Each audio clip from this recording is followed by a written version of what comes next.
What's up there, everybody? It's Wes and Andy, and we are back. It is not Tuesday night. No, it is not, but it's random. It is. Welcome to your Random Fandom Wednesday night. Episode 61. Only 61 for the week of Wednesday, May 15th in the year 2024. My God. It seems like it's been a couple of weeks since we've done one of these. It has been. Oh, that's why. Oh, look at that. Gaz is already in the house. Gaz in the house. Let's go. We are going, sir. I don't know, man. I've been sending articles over for the last, 2 weeks? So I don't know which ones you kept and which ones you said, nah. We got a good chunk tonight anyway. Okay, so what should we do? Should we start with I suppose we should order like tradition and stuff. I thought you were gonna say we should order pizza. Maybe. All right, let's have one of these. Random Fandom Trivia. Just wouldn't make sense not to. Not at all. Question. In the show Friends, I've seen like 3 episodes in total. What was the name of Joey's reoccurring character on Days of Our Lives? Joey was on Days of Our Lives? Within the show. It was a show within a show. Wow. I was gonna say something stupid like Joey. Like it's just Joey playing a Joey. Well, apparently he had multiple alternate identities. What with typical soap opera though, right? Yeah. Days of Our Lives, of course. See, I'm not the only one. See, Joey. That's what I thought. Well, admittedly, I never watched Friends in its initial run, but have you gone back? I've gone back and seen some of them. When I'm too lazy to change the channel. When Kim is away from the house and it's just me, and I'll try to find something that like just for background and stuff. And I've tossed on a couple episodes of Friends, and I'm like, oh, even though I never watched it in the original run, watching it now, the couple episodes from season 1 that I have seen, I kind of get why people liked it. You know what I mean? Like it's different. It's an okay show. It's an okay sitcom. I kind of like it. Sean says no clue. Yeah, me too, Sean. I have no idea. I thought this was going to be an easy one, but we got no Friends fans watching tonight. That's why. Well, all right, let's hit me with it, man. What is it? The alternate character name is Dr. Drake Ramore. Oh my God, that is almost worth one of these. That is an awful character name. It's a perfect like Days of Our Lives name though. Dr. Drake Ramore. Paging Dr. Drake Ramore. Dr. Drake Ramore. You're wanted in surgery. Stat. Exactly. Oh, Joey. Yep. All I know is Joey doesn't share food. I would not know that yet. Joey does not share food. Fair enough. I don't like to share either. Stay away from my fries. Depends if you're on my preferred list or not. You are not. I like you, man. Not that much. All I wanted was a donut. Actually, you know what's funny? Since I've really changed the way I've been eating the last few months. Yeah. So like I'm not eating a lot of the stuff that I would have eaten when it was like, oh, carte blanche, I'll have whatever I want. But like Kim doesn't have any restrictions. So periodically I will snatch a French fry from her and I will call it the fry tax. Fry tax. 1 French fry. Thank you. Well, you can also use the cheese tax. Have you heard that song? Cheese tax. Cheese tax. No, tell me about the cheese tax. The cheese tax. It's a neat little meme song. You should look it up. Okay. But, what does it go? The cheese tax. The cheese tax. You got to pay the cheese tax. Or what is it? When the puppy comes looking, you got to pay the cheese tax. It's a cute little song. Anyway, speaking of taxes, I dig it. Yeah, go give it a listen on YouTube. But I guess we should get to our first item of business, which is not a good one. How so? Well, this week we lost Roger Corman. Oh, right in the heart. Yeah, legendary independent filmmaker and renowned king of the B movies has passed away at the age of 98. I'm sorry. I'm not laughing at Roger Corman's death. I'm laughing at the inopportune time for that comment to come in at exactly that moment. I'm so sorry. Making it up. He actually passed away. Are you making this up? What, Roger Corman's death or the cheese tax? The cheese tax is also legitimate. Go look it up on YouTube. Okay, so We try not to do fake news here. but due to internet lag, you never know. It might come Yeah. across that way. Roger Corman, how many of Roger's movies have you seen in their complete in their entirety? Honestly, I don't know, because I know he's produced a whole crap ton, but he also directed a bunch. I have to ask. Little Shop of Horrors. Oh, okay. That's not what I was going to ask, but now I know what the question is for Yeah. that answer. What's your Yeah. favorite Corman? Yeah. Did you see the Roger Corman Fantastic Four? I have not seen it yet, but I do own a copy of it. You do? I do. Is it physical or digital? It's a physical bootleg copy. Okay, we're gonna have to watch that. Yeah. We're gonna have to watch that. Do you think we could get in trouble if we broadcast? if we streamed? I don't know. I Does it mean, count against a copyright if it was never put out? I mean, so ultimately, it would be a Fox movie, wouldn't it? I would think so. Yeah. So the Mouse House might be upset. Maybe. Okay, we'll take it under advisement. Cheese tax. You made that up. I did not. I was schooled to it through my kids. Schooled to it. Okay, now I'm gonna have to look it up now too. Yep. All right. Now anybody else we got to no, warn this week? He's our only one this week. Well, I'm so sorry for that.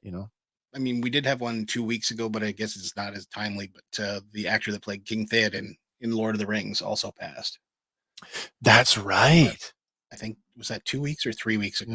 Yeah, it wasn't that. Was it Theoden or the King Theoden? Yeah, of the Rohirrim. Didn't we have a thing with Grim of Wormtongue not too long? Yeah, but that was in relation to Brad Dourif doing an actual Oh, cameo right. on the season 3. You're right. Sorry, I forgot about that.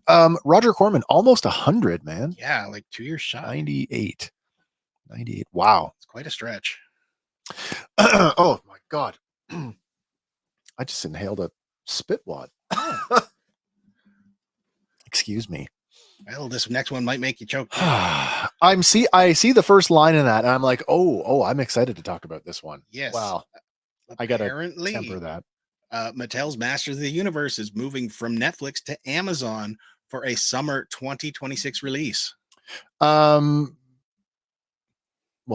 this is, at the same time, it makes me a little nervous. I just, I don't know. Last time we talked to Masters of the Universe movie, I was getting a little upset, and I'm like, it's right up there with my Robotech live action movie because that's how much faith I have in this. But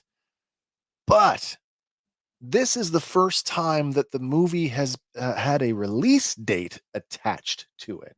June 5th, 2026. June 5th, 2026. We have now, because we started over at Sony. Yep. Then we moved to Netflix. Yep. And now we're where we're MGM Amazon. Yes. No cast. Director attached though. We do. So that's the other thing. We have Travis Knight. Yeah, Travis Knight from Bumblebee, by the way. Yes. I feel pretty good about that. Now they're still working off the last script draft from the Nee brothers. Yep. So, but we're getting another draft, right? We are. According to the new official synopsis, it reads, Masters of the Universe introduces a 10-year-old Prince Adam who crashed to Earth in a spaceship and was separated from his magical power sword, the only link to his home on Eternia. But there's more. There's Yeah. more. There's a whole other thing, though. After tracking it down almost 2 decades later, the synopsis explains, Prince Adam is whisked back across space to defend his home planet against the evil forces of Skeletor. But to defeat such a powerful villain, Prince Adam will first need to uncover the mysteries of his past and become He-Man, the most powerful man in the universe. Right off the hop, when I read, 10-year-old Adam on Earth, I'm like, no! That part seems a bit unnecessary. It's a bit of a reversal. Yeah. It's a reversal. Instead of Marlena going to Eternia, it's Adam going to Earth, which is weird. Mm-hmm. But Maybe that he second accidentally climbs into her spaceship and hits the I don't know. button. I don't know. But the second paragraph, that makes me go, yeah. Oh, so the adult portion or the rest of the God, don't make him 10 years old for the whole damn movie. No. Having it on Eternia, that makes me go, oh, yeah. Oh, we got a couple here. Michael Martinez on YouTube says a cheese tax by Poppy Songs is destined to go platinum. He's heard it. Nice. By the power of Amazon, I deliver your package. There you go. I love it. As long as they deliver the movie, we're good. I am hopefully optimistic, and I always am when it comes to this stuff, whether it's this one or as long as they take a few cues from the '86 one, and see the live action, the Dolph Lundgren film. Yeah, see what didn't work. It's like Frank Langella was awesome as Skeletor. That piece worked. That's because he played it serious. Yes. I mean, and I don't think Dolph Lundgren didn't take it serious. No, but in '87, he had just come off of doing Rocky 4. Yeah. So I mean, he was kind of hot at the time. But he was also still like, I'm Drago. It's like, no, you need to be a bit more upbeat, more. I mean, positive, maybe. I don't know. He's Swedish, right? Yeah. I don't know for sure. He's Swedish. Actually, that's not true. He's now an American. He just got his American citizenship, a week and a half ago? Yeah. Seriously, Dolph Lundgren just became a U.S. citizen. All I know is he's expendable. He's not? He's not expendable. 4 times over. He's also a cancer survivor. True. Yeah. What's Michael saying? Michael's got a comment for us. You and me both, Michael. I'm going to watch it if it actually comes out, but hopefully Adam gets back to Eternia quickly. I hear you on that. That's exactly where I want it to be. There's no reason to turn him into a tortured Earth teen. Then you'll get emo He-Man. Although a 10-year Red Scorpion, having him 10 years old almost makes me think of the Netflix kids show. A little because that Adam was a little bit younger. He was, and he just, sized up like Yu-Gi-Oh. I think of Adam from the Filmation series as being a 20-something. Yes. Not a teenager, a 20-something. Yeah. The Mike Young show, maybe a little bit younger, but like late teens, like 17, 18. Yeah. So this will be interesting. And of course, the Kevin Smith series, the spiritual successor to Filmation, puts him in that similar 20-ish. Yep. 20s-ish age, but 10-year-old Adam, I don't know if I can relate to 10-year-old Adam. It kind of gives me Shazam vibes a little bit, if they want to do that. Time, like, Adam crash lands on Earth. It's almost Superman-ish. Yeah, it is. That's so true. Yeah. Does the power sword? I mean, in the Dolph Lundgren movie, it does. Does the power sword work on Earth? I don't know. Does the power of Grayskull cross the galaxy? I would think it does. It did in the '87 movie. Yeah. It did in the cartoon, in the Filmation cartoon. True. It worked on Etheria. Well, and it kept working when he went into New Adventures, right? Oh yeah, New Adventures, where everything just turned suddenly spacey. Weird. And yeah, He-Man got a lot leaner. Well, in space, you lose a bit of mass. I guess so. Yeah, the power sword was more like a laser sword, lightsaber. Yes, laser sword. That's what we call those laser swords. Yep. Anyway, one more time, release date tentatively June of 2026. June 2026. That seems about right. What's that? 5th. Sorry, 25th. That feels about right for a movie that's being announced like with a release date. Mm-hmm. Hey, we've got a year to get our pre-production all in place. Our 3 to 4 months of principal photography, and then a year's worth of post-production. Yeah, where we could get a movie. That makes me a little bit hopeful. Having a director attached. Now that's not a guarantee, but having a director attached and having a release date, I feel good. Mm-hmm. I feel good. Better than I have in a long time, actually, about it. So I'm thinking this might be the one. I'm fingers crossed for this. But all right. Moving on here. Have you ever wanted to stay at the X Mansion? I've driven past it many times with you. Have you? Oh yeah, Yeah, the movie one.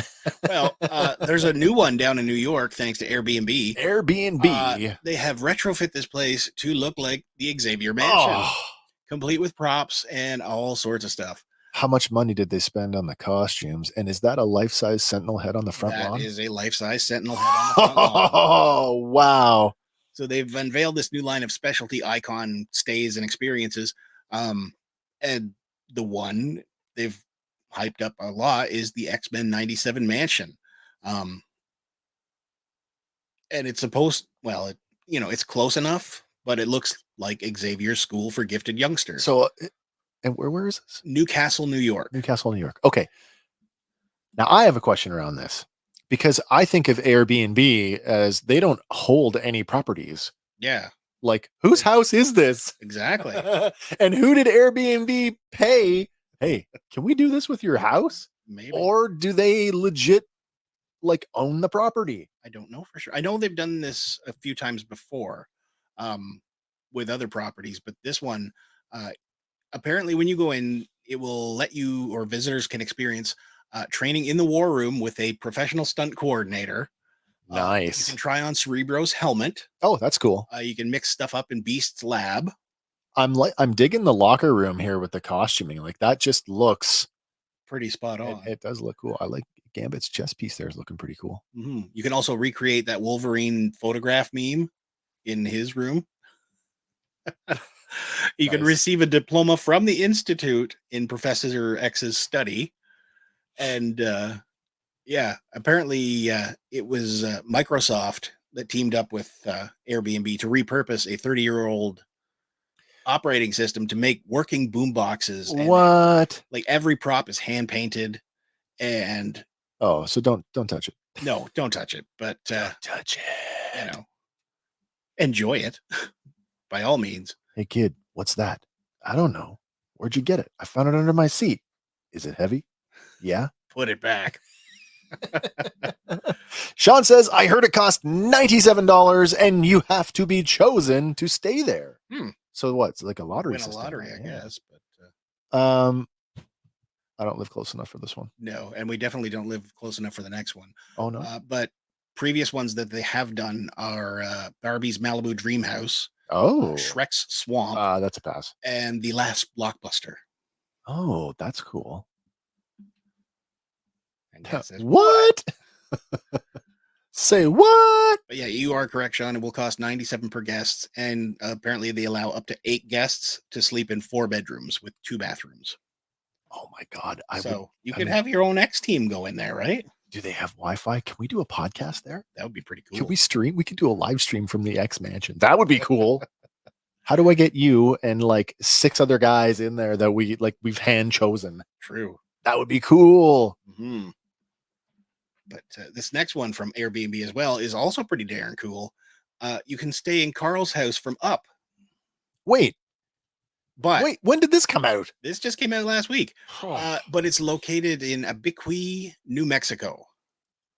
So it's a bit of a journey for us. Say that again. Abiqui? Where is that? Abiqui? Oh yeah. Abiqui? Maybe. Abiqui? Yeah. But this one, it was built from scratch, and every detail is like right down to the letter.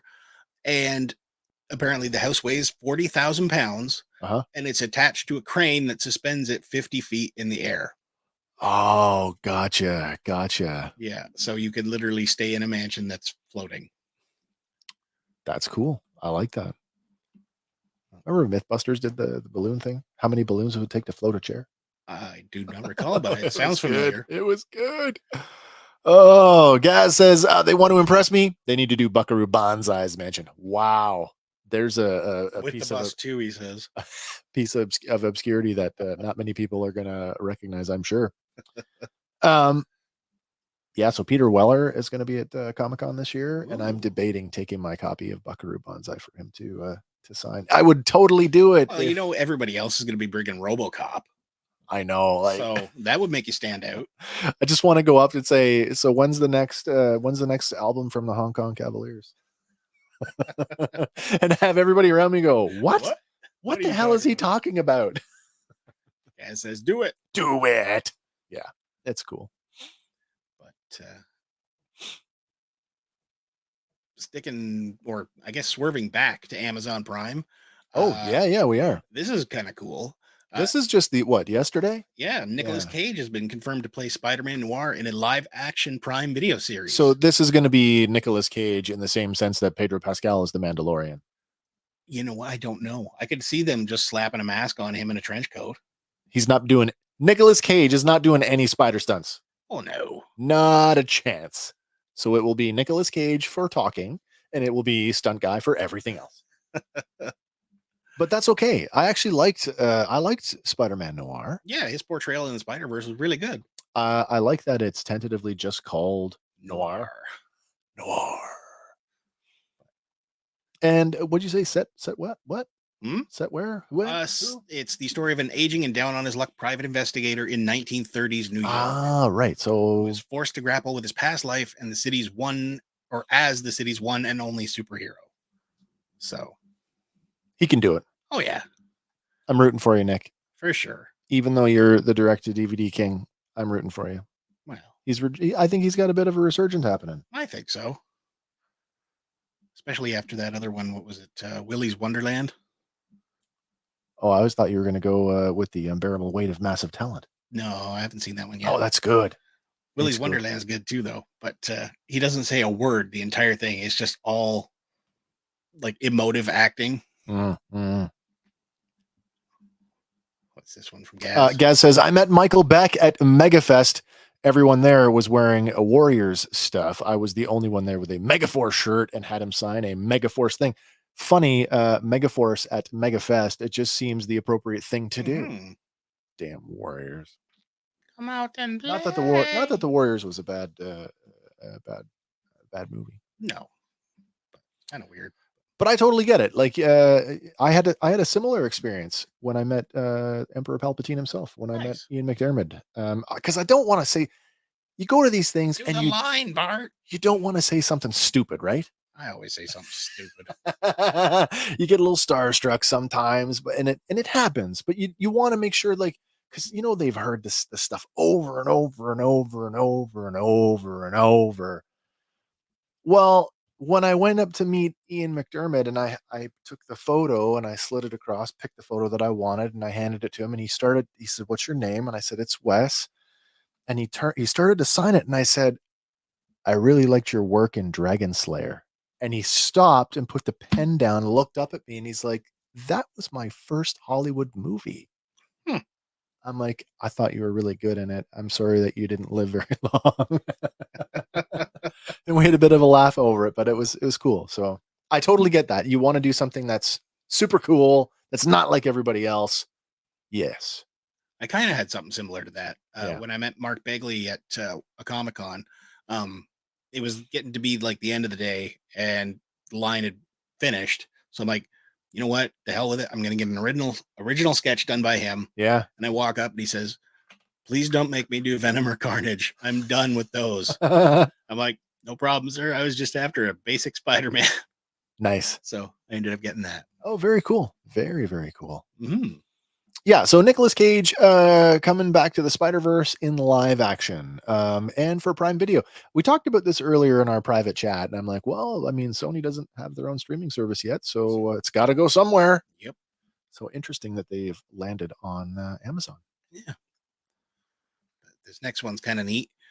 Jeff Bridges, Dave Bautista, and Bryan Cranston, along with others, are going to be starring in Jim Henson Company's live-action monster movie Grindle. Man, so I mean, I've seen adaptations of this before. Yeah. But there's a lineup right there that I don't care what they're doing. I'll see it. Yeah. I'll see it. I do wonder if they're going to bring back Angelina Jolie as the monster, though. No, I don't think so. Because she did well in that the CGI version. Yeah, which had oh my god, what was his name that played wasn't it Anthony Hopkins as the king? It was Anthony Hopkins as the king, but I do not remember who played Beowulf. Yeah, Beowulf was oh my god, he was hugely popular for a while. He was in the Noah movie with Russell Crowe. God, he was one of the knights in the in Clive Owen's King Arthur. God, I can't think of his name. Anyway, it'll come to me later, or you guys will figure it out. I don't know. Yep.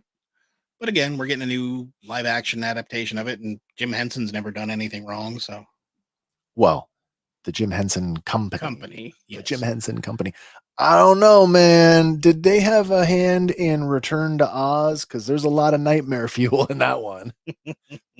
But I like There's it. supposed to be some nightmare fuel in Grindle. Absolutely, yeah. Yeah. Oh,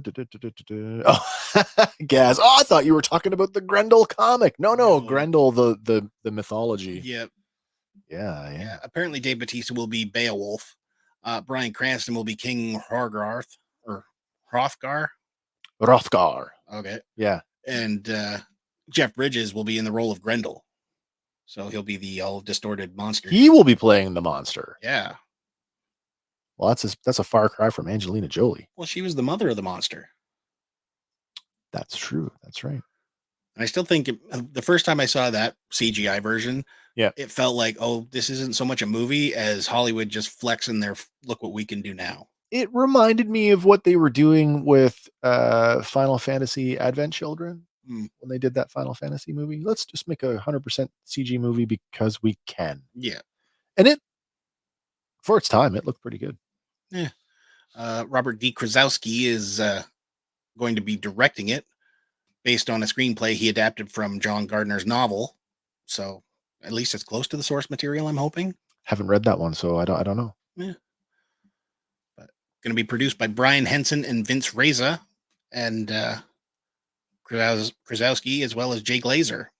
Okay, cool. They acquired the rights in 2020 from Dennis Bernardi and John D. Wagner. So yeah.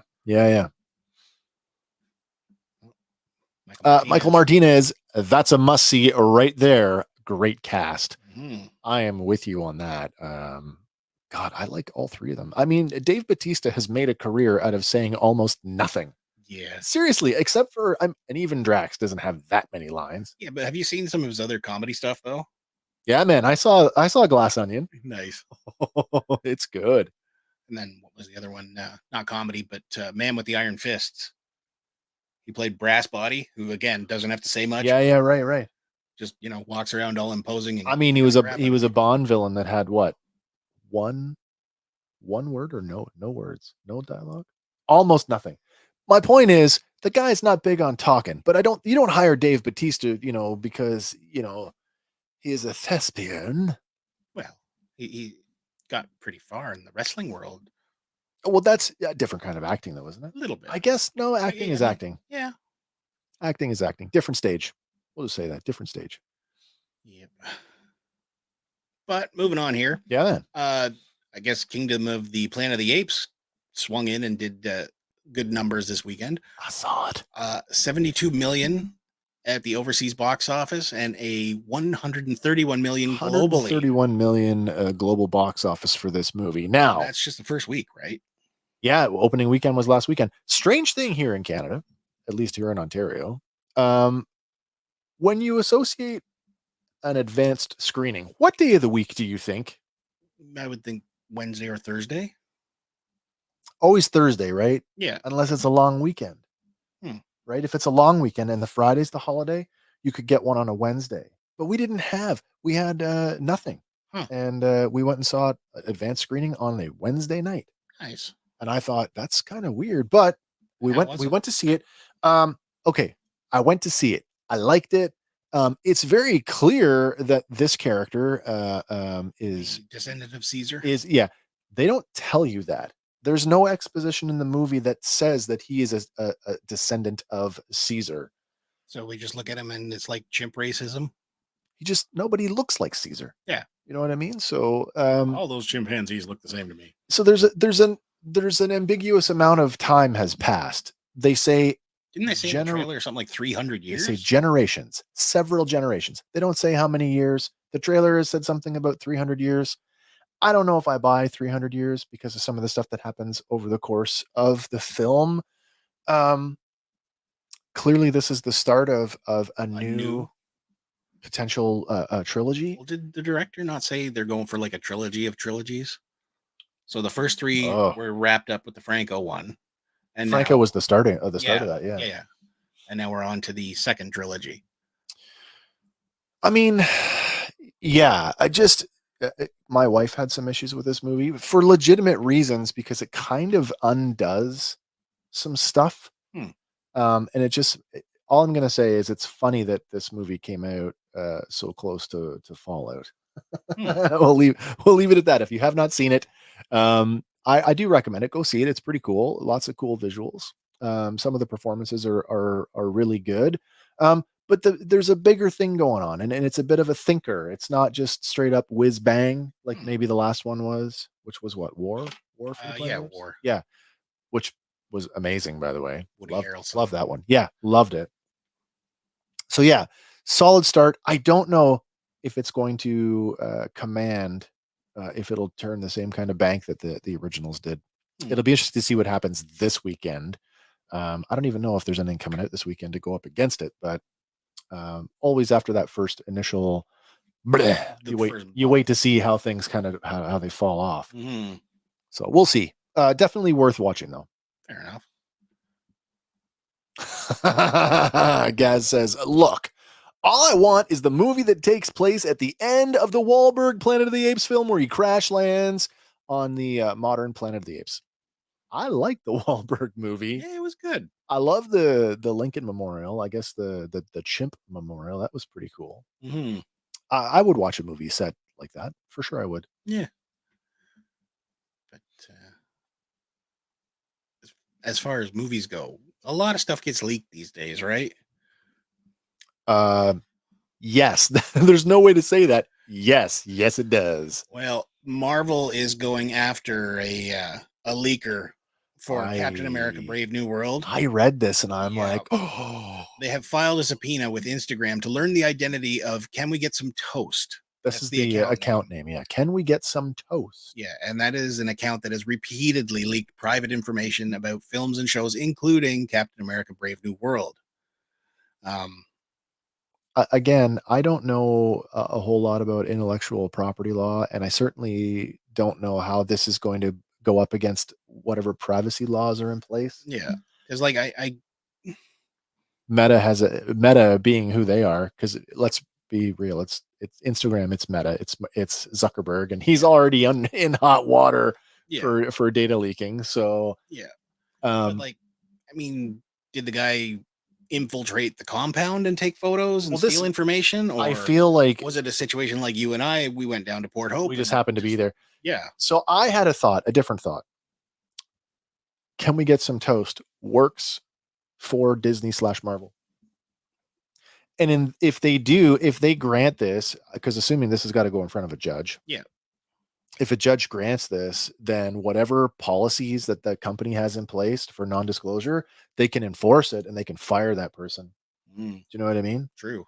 So I'm as interested in this as anybody for that reason. Is this an employee? Because leakers, how else would you get that close? That's what I mean. Like, it's always, all the credible ones tend to come from someone like who's either once or twice removed. Like they're either on set or adjacent to someone who is. Yeah. So, I mean, if this person's got a real track record for doing this, maybe they're a little closer. Yeah. Anyway, I'm interested in seeing what comes out of this. Yeah, because the declaration from the Marvel Studios VP said that Can We Get Some Toast published a copyrighted image from an upcoming Marvel Studios motion picture without authorization. So a photo that they shouldn't even have. Yeah. So does that mean like somebody took a photo on set and they just said, oh, I'm going to make a copy of that? Well, given the talking about copyright and photos, and this came up, not related to this, but through some of the toy community. And I did the reading on this. When you take a photograph in the United States, whether you use it or not, it's your copyright. You automatically have copyright over that image. It is yours. You own it 100%, even if you do not register it. Although the United States government recommends that you do not need to register it to have copyright over it. So that means leaker got the photo from somebody else. Mm-hmm. But like, this isn't the first time they faced leaks with this, right? Like, No. I guess a McDonald's poster recently revealed the new Falcon in a line of Oh, Happy I saw Meal that. toys. Yeah, I did see that. And they leaked another character as well. I don't. Do you know who it was? I do not. The Falcon costume. It looks partly recycled from the original. A little bit. But we're going to get to that later, though. Oh, you've got okay. But so we're just going to perpetuate that, are we? Yes, we are. It's already out there now. You can't hold us responsible. Exactly. But I guess some footage debuted at CinemaCon 2024. Yeah. That showed Anthony Mackie and Harrison Ford looking to rebuild the Avengers. We saw that in what Empire, or one of the movie magazines had that photo. Yeah, had them face to face. Yeah, I think it's Empire again that actually has a good look at the new costume. So yeah, I'm okay with that. We'll get to that later on. I should have slotted it in right here, but whatever. Oh, that's okay. The next one. It keeps you coming back for more. It does. And speaking of coming back for more, Riddick Furia is officially in production with Vin Diesel coming back as Riddick. So I am a fan of the Riddick movies. I've liked them, even the animated one. I thought it was pretty cool. Although I did not need a gratuitous thing with Katie Sackhoff just for her to take her shirt off. I thought that was a little bit, contrived. But which one was that in? The last one. I don't think I've seen the last one. Then. Yeah. I'd remember that. It's not really like it was absolutely contrived. It wasn't necessary. It did nothing for the movie. It was just like, oh, look, Katie Sackhoff. So it's kind of like that one scene in what was it? Maximum Overdrive? No. It was a Jean-Claude Van Damme movie with Natasha Henstridge in it. Then it definitely was not Maximum Overdrive. Yeah, it was Maximum something, but the two of them are like held hostage in this, villain stronghold, and they're locked in the bathroom. And so dude's outside the door with guns, and they decide to have a sex scene just in the middle of the movie. Just because they're both locked in the room. It's like, yeah, that's your first thought. B movie? I don't think it was. Well, you say Van Damme, and I kind of go like, what year was this? It was like right around the height of his popularity. Oh, like late 80s, mid 90s, early 90s? Oh, Gaz got it. Maximum Risk? Yes. Oh, okay. Oh, and this one from Gaz as well. This better have Bucky in it. I need my Winter Soldier. I can't see him not being in it.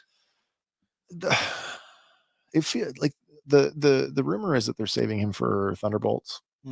But like, come on. Am I the only one that was upset when they passed the shield to Sam and not Bucky? No. I know that it works in the comic book sense because they were both Captain America at one time. Yeah. But man, like, to get to the Bucky one, you have to kill Cap. And then he can come back. Yeah. Nobody ever dies in comic books. Except Robert Downey Jr. Who said that he would play Tony Stark in a heartbeat. Would he? He said that he would come back. Yeah, that was fairly recent too. Okay. But yeah, so new Riddick movie. I'm on board for it. I hope it's not stupid.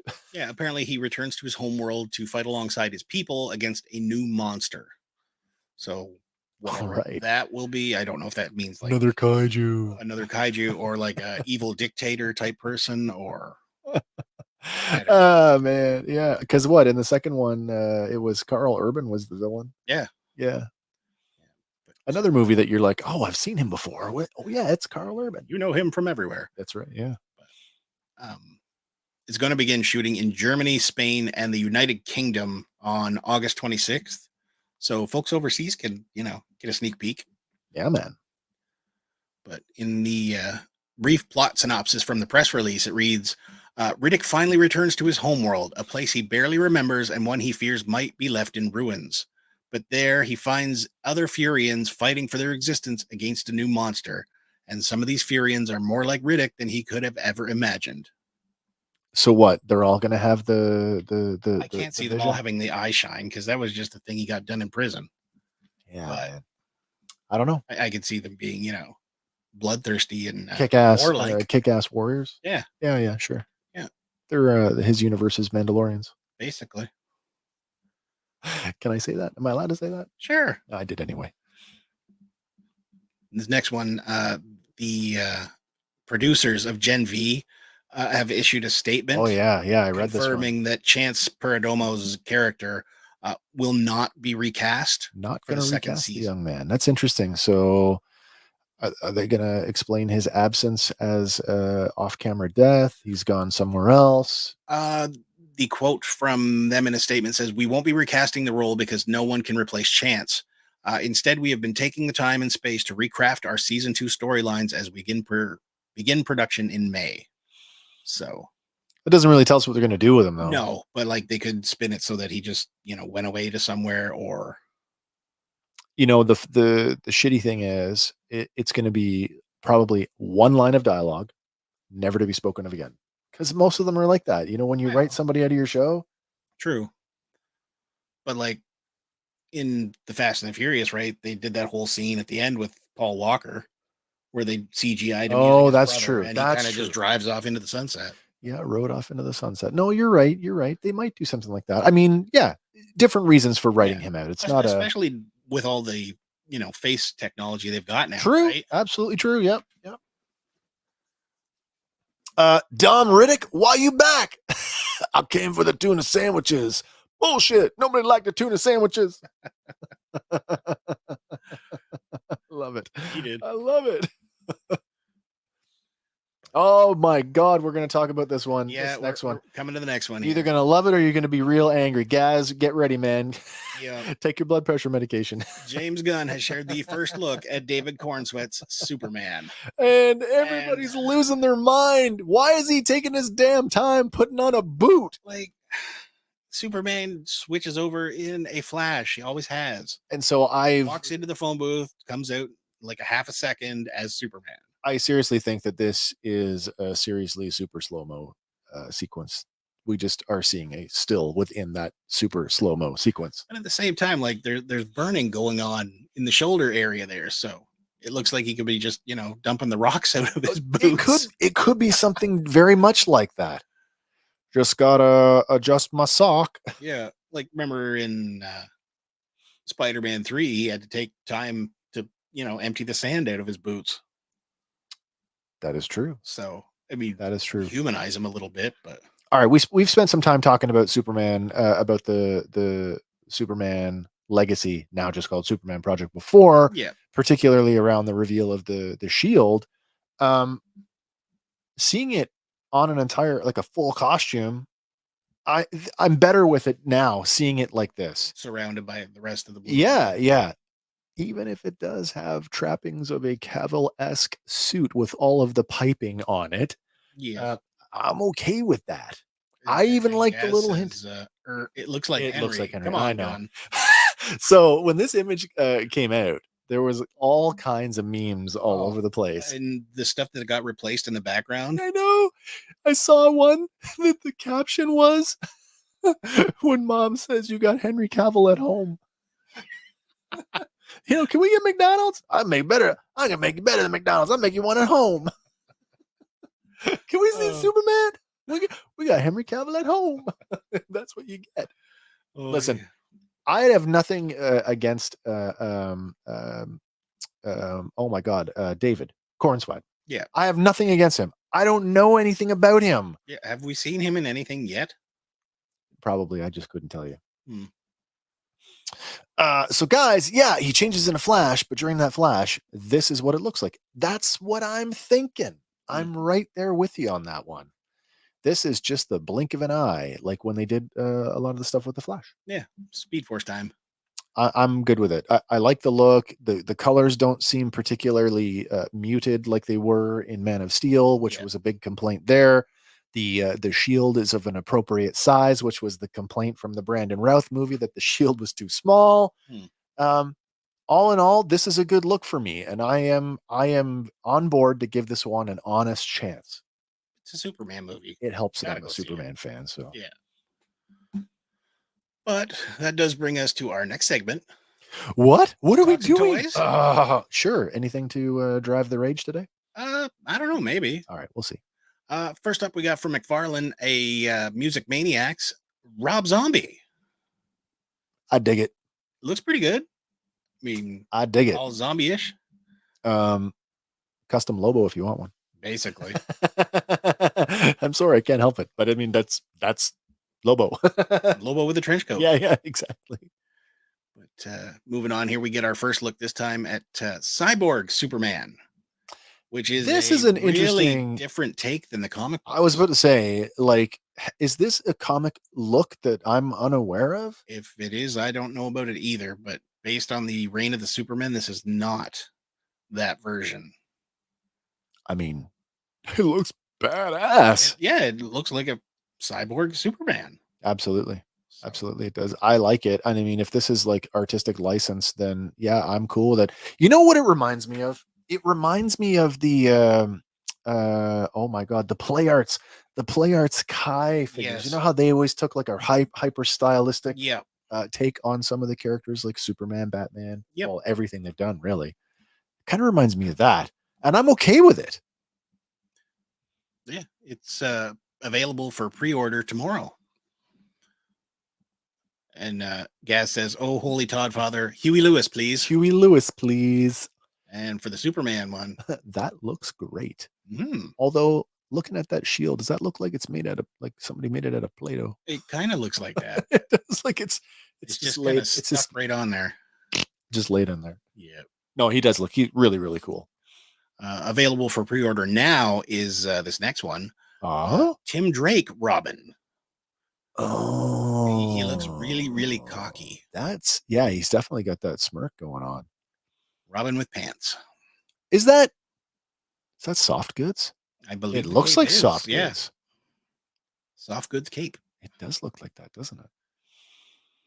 And this is a comic look. So once again, McFarlane showing us that we can do comic looks. Yep. We just can't do human beings yet. Well, Rob Zombie was an exception because he was completely zombified makeup. Yeah. I like this one. I don't know if he's my favorite Robin or not. I still think that's Dick. Yeah. Oh. Speaking of Robin, speaking of Dick Grayson, this is an aside. I don't know if you're covering it. Are we covering that this week? I don't know. Do you know what I'm talking about? I don't think so. Then this is news for you. This would be news. There's a rumor floating around. I saw a picture and it looks really, really good. Guess who's rumored to potentially play Nightwing in the new DCU? I have no idea. I didn't either until I saw it. And when I saw the picture, and it's a recent photo of this actor, I was like, yeah. Because I like the guy that did it in Titans. In Titans? Yeah, I liked him too. No. Asher Angel. Asher Angel. I don't know that I know that one. Billy Batson. Billy Batson. Yeah. Okay. Yeah. Really? Yeah. Huh. Yeah. So, same kid. He looks like he's got the right facial features for it. God, it's good. It's good. I'm okay with that. And I kind of hope that they do go with that. Follow through. Yeah. Cause I mean, those movies are done. I mean, we're not getting any more from those. No. Michael Martinez, Zombie and Robin are definite pickups for me. I'm not feeling the Cyborg Superman. Oh, that's fair. That is absolutely fair. Oh, I saw that too. I'm hoping it's true as well. Oh, it looks so good. Yeah. So this next one is a little bit up your alley. What? A little bit, not so much. Hot Wheels is I know. An Optimus Prime. I knew this was happening. I knew that Hot Wheels got a deal. Hasbro and Mattel. Wow. Working on something together. And yeah, Transformers, Hot Wheels. Mm-hmm. Don't know if I'm going to invest in these. Well, they look pretty damn cool. As far as non-transforming Transformers go, I have to say, you know that I don't care for those. Yeah. That being said, I do have a couple of the Jada. I don't know what scale they are. They're what, like 1 to 43, something maybe. Like that, yeah. Transformer Optimus Prime. So this is okay. I also have the Jada, the little mini ones, the ones that are like Micro Machine size. Yes. I have those 3-pack. I do like the look of this. I don't know if I like it enough to buy it. I guess if the price point is there, like if this is under $10. Well, I'm guessing it would be at Walmart because usually the truck and trailer packages are around $9.99. But according to the release, it says the release date is July 2024. Okay, so we're just a couple months away. Just around the corner. But they're saying it's going to be $9.99 US. Oh, so it's going to be 15 is that Canadian? branding going to bump it up to 15, right? I'll have to get in line with all the senior gentlemen that are that are combing the Hot Wheels, stealing them all. Yeah, that's right. This one will not make it to Dollarama. Probably not. Probably. Well, the Batman stuff did.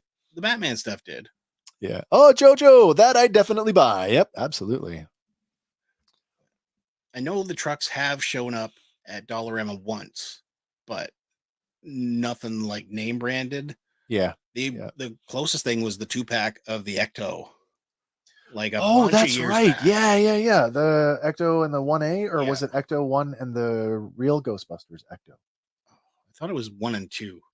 It might have been, yeah. So Gaz, absolutely. This is about 40 years too late. I would have loved this when I played Matchbox, and that, my friend, is why GoBots are better than Transformers. They're really not. But for GoBots fans, you could play with your GoBots with your Hot Wheels because they were the same scale. True. Yeah.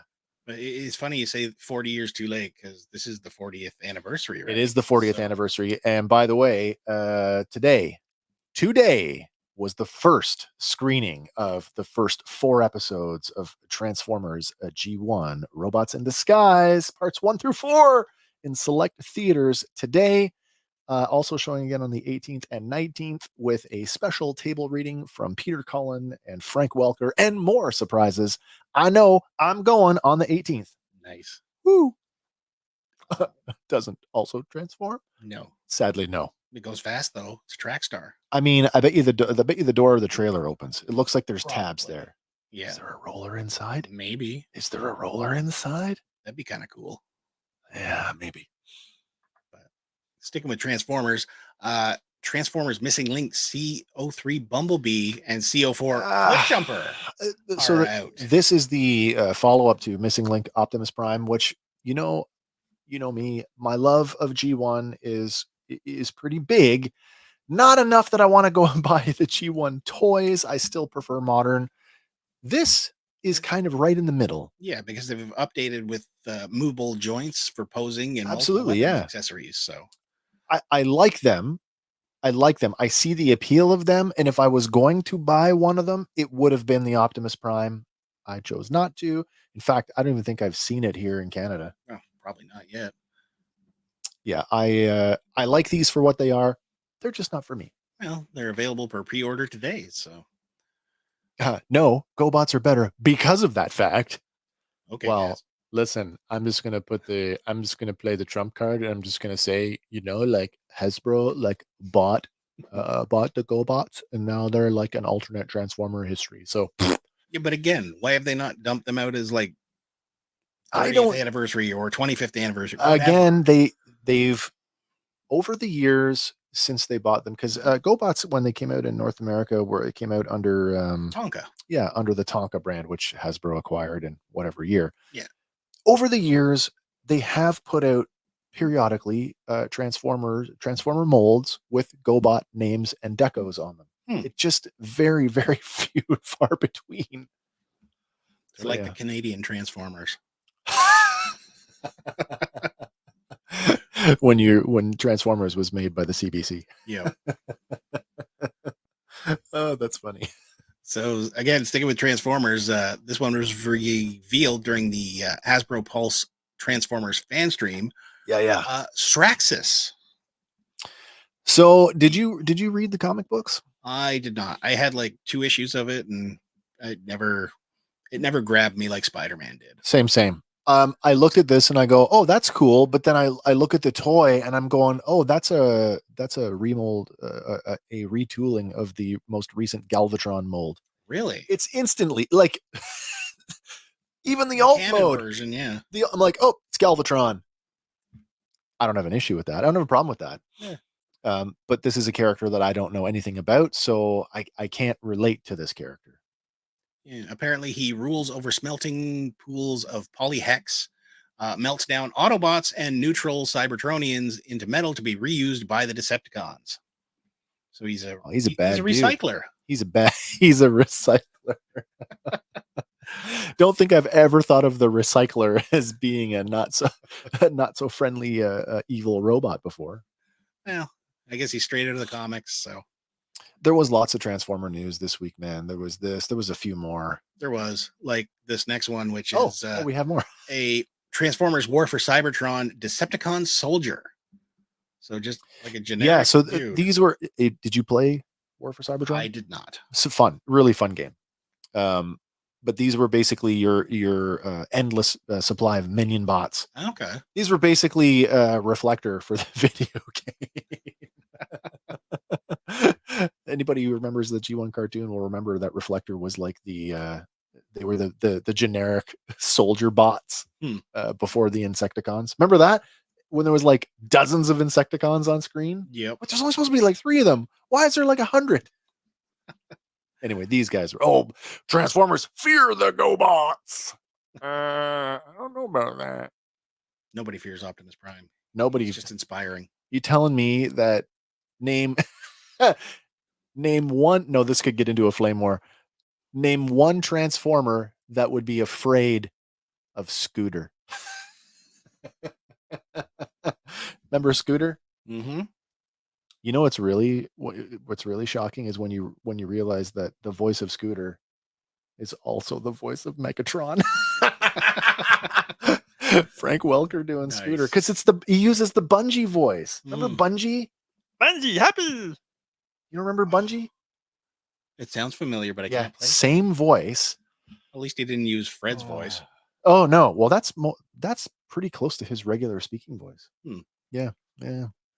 Continuing on here from Transformers Bumblebee, we've got Skywarp. I'm gonna answer that question though. Okay. One Transformer that might be afraid of Scooter. Wheelie. Wheelie. Oh, that's low, man. Really low. So we get a recoloring of Starscream. Basically, yeah. Yeah. So obviously they're really mining that opening sequence of the Bumblebee movie. By the way, I think we've gotten virtually all of the Cybertronian modes now, if not, almost all of them. I think. Well, what are they gonna do now? Make a new movie? Well, yeah, man. Transformer G.I. Joe crossover. Oh, that too. Yeah, because Rise of the Beasts, I think is in the Bumblebee continuity or very close to it. So yeah, I'm excited for that. Cool. Then from Transformers the movie, we get Steeljaw. You mean the Transformers the movie? Yeah. Steeljaw. You remember Steeljaw? No, he looks like a walking speaker. Well, yes, but he's actually one of Blaster's cassettes. Okay. Yeah. That they just attach a speaker to? Yeah, more or less. Yeah. Okay. Yep. And also from the movie, Autobot Springer. So this is a straight up reissue. Now there's a couple differences. You get a new weapon, you get a different sword, but this is the Earthrise? No, what's before Earthrise? Oh, was it the War for Cybertron? Maybe. Anyway, same mold, slightly different colors. I don't know if it's enough. I'm gonna grab mine because it's close. Don't knock nothing over. No. I'll take his blade off the back. So let me see. Is it enough? Is it enough that you would want to rebuy it for the same figure? I mean, do you care that much about the deco? The accessories and color? Well, I got to be honest with you. This one I'm actually debating. Like, I know I've got them already, but I do like that. I do like that paint. I turned down the Studio 680, the Studio Series 86 Blaster for the same reason, that it's a straight up reissue of an existing mold that I already own. It's got to be better. So I have to decide if this one's better or not. Well, once you actually have it in hand, right, you'll be able to tell, right? Yeah, I do like. Store-wise. I mean, looks like the weapon ports don't look to be on the Studio Series. So damn, I might have to buy this. Dang it. Jojo, I'm loving the Transformer talk. Me too. Well, Wes doesn't know, but keep tuned in because there's more. All right. But next up here, we're unfortunately moving away from Transformers for a moment. What? Oh. All right, I forgive you. I'm most excited about Studio Series 86 Bumblebee. I don't know how I feel about that. I mean, he doesn't look like a bug. I mean, I've got Masterpiece Bumblebee, so I don't think I would replace him with Studio Series. Okay. Yeah. But you might need to add this one because it is a technical MCU, even though it's Sony. What? Oh, yes, I did see this. So, first of all, didn't care for the movie. No, I like Venom. I'm a little disappointed we don't get a Woody Harrelson head as an alternate. Wow. I mean, we get the giant tongue, which is there a Woody Harrelson in another action figure line that we could poach? Star Wars. Oh, you could. Oh, you'd have to do some reconstruction. Yeah, you'd have to do some hair work and yeah. Yeah, you're right. I forgot about that. He's in the Solo line. Yeah. Yeah. But it's a good looking. I'm not gonna lie. It is a good looking figure. It's good for what it is. But I didn't like this character in the movie, so I just. Yeah, they kind of. I don't want to say drop the ball, but they nerfed it a bit. When Carnage came out in the comics, he was like this force of nature. Yeah, man. And over the years, he's just gotten worse. Like at this point now, he's like basically a god. Yeah. So, yeah. Lots of tendrils, accessories, extra head. Available for pre-order today. Wait for it. We're gonna get it one day. We're gonna get a bath, which is gonna be half and half, two heads stuck together. Maybe. But shifting over to some Star Wars stuff. Oh, I'm okay with this. Yeah, the Vintage Collection gives us a 4-pack for X-Wing pilots. Great, more pilots. Yeah. No, seriously, that's okay. Now, let me look really carefully. Yep. 1, 2, 3, 4, all the same body. Man, woman, alien, it doesn't matter. There is one pilot body, and that is it. Yep, head swap it, add some helmets. Although the Duros pilot, he gets the advantage of he has a unique hand sculpt. Mm-hmm. But everything else is a complete reuse. So we get new heads. But again, that is the action figure mantra, man. Yeah. All hail the repaint. Yep. They even call this just a troop building pack inspired by Star Wars Ahsoka. So inspired by. Now, did we see any other? Well, we saw some pilots kind of scrambling when they were getting ready to take off from Adelphi base. Yeah, no, or Delphi base, because they didn't want Ahsoka and Sabine taking off with the two E-wing pilots. And they were like, okay, you guys can't leave the planet. You need to come back for your court martial or whatever. But right. Yeah. I have to go back and watch to see if any of these people actually turned up. I just thought that they were just completely new rando pilots. Yeah. What's Gaz saying? Oh, he should have come in a 2-pack with the Sentry, and Carnage has a split his own body in 2 action gimmick. Yeah. Did that happen in the book? It did happen. He ripped in half. Sentry took him into space and ripped him in 2. That would have been cool. It was pretty brutal. In one of his moments where he wasn't agoraphobic? No, he's just like straight up Sentry. Cool. That's cool. Yeah. But these are available for pre-order now if you want to go build your army. So, but then this is where I feel like as a Black Series collector, we get shafted. We get droid packs and stuff. Yeah. A pilot pack would be cool. It would be, but at the same time, they would price it like. Now, granted, Series, I own right. Of the Rebel pilots, we've gotten Luke several times, Wedge, and Antok Merrick. Now they're all the same body too. They're just repaints too. As I'm looking at them on the shelf. Yeah. Oh well. Fair enough. Oh wow. But you might need this one for your Black Series because I know you love your clones. Clone Commander Gree and Yoda in a 2-pack. I had a conversation with Hank over this one. I have the original Gree. And the original Gree is straight up not that guy. Oh. Nope. He's 100% woodland camouflage clone. As seen in Attack of the Clones? As seen in Revenge of the Sith. Okay. So I believe this is a Clone Wars incarnation of this character. But it's done in the Black Series style. And you know what the Black Series does? It takes all of your characters and gives them a realistic look. So naturally, he's a Phase 3 clone body. Yeah. I'm betting that is the Amazon, the Dagobah training Yoda body, the smaller, the proper scale one. He comes with a little chair. I do like the seat. That's like the throne. That's the Jedi Council seat. The council chambers seat. Does that mean we're going to get more of those? Maybe. I'd like a full council, please. Gaz asks, "Where's Porkins?" Where's Porkins? Listen, the lesson that you need to learn from Porkins is there are no John Waynes in this rebellion. Do up your fucking chin strap. Pardon my language. There you go. Yep. No John Wayne's here. This next one, you got to have some deep pockets. From Hot Toys, we get Dark Empire Luke Skywalker. Don't know how I feel about this one. It's like Luke in Vader armor. So yeah, I mean, Dark Empire. This is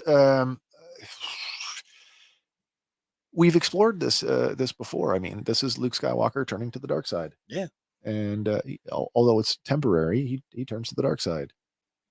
And yeah, he kind of adopts a version of his father's look. It's interesting. If you are a Dark Empire fan, this is back in the Dark Horse days, like way back. It's okay. It's okay. I mean, I would love to be a Hot Toys collector, but I just don't have, thousands and thousands of dollars. Well, you'd need it because they hit you 3 times this week. In addition to Dark Empire Luke, we also get a gold chrome version of the Clone Trooper. Didn't I make a joke about this? You did. We got the silver one. I mean, and now the gold. All we need is the bronze. All I need is a bronze, and then we can issue them like medals. Yep. But again, I'm limited to 2,500. I don't know if it's actual gold they're plating it with, but I doubt it. It's probably some electroplating or something. Probably. Yeah. It looks neat though. Vac metalized or something. Yeah. But comes with lots of accessories, hands, and all that stuff. It's cool though. You've got options. You've got a Phase 1 helmet and a Phase 3 helmet there. So that's cool. And honestly, over the silver one, I would like to see this guy in action. Oh, like a completely gold guy? Yeah. I mean, we got Captain Phasma. I was going to say it evokes Phasma big time. But like the gold standard of clone troopers, right? The golden boy. He was the top recruit in his class. Maybe. That's why he got the special armor. Yeah, exactly. What's that, guys? There's no bailing out over the Death Star, baby. There's a great video. I've talked about this before. It's come up. There's the line eject in Star Wars. Pull up. I'm okay. Eject. Where are you going to go? How do you eject in an X-Wing? You don't. So there's a cool video that is there like a little pod that pops out of it? Cool video from YouTuber EC Henry. If you've never seen this, that explores how ejecting in a starfighter may have worked in Star Wars had they've actually done it, and it's very, very plausible. Yeah, a pod. As long as you're close to a planet. If you just eject, now you're Superman. Well, yeah. Now you're just floating in space. Or you should be Supergirl. But he's very good at extrapolating how things might have worked, and I mean, it's easy to fold it into your head canon once you see it. Check it out, EC Henry. If I think about it, I will put a link to that video in the description of this stream when we're done. Cool. Next up here, still sticking with Hot Toys. This one's going to be even more expensive though, because it is a set. You get Darth Maul and his Sith speeder.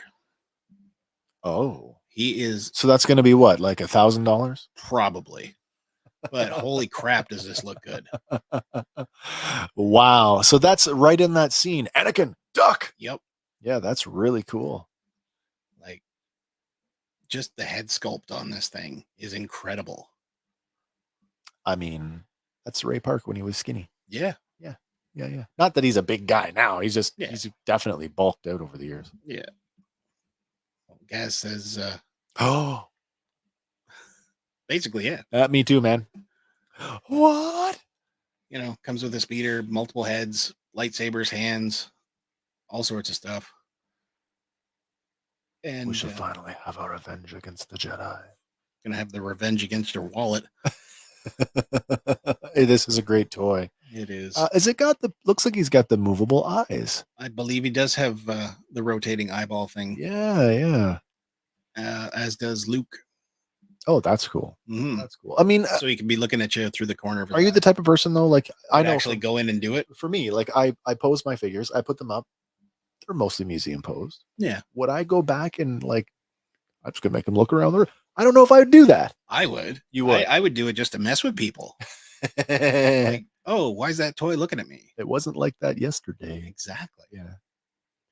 But moving on to some NECA stuff. You just want to creep people out. Yeah.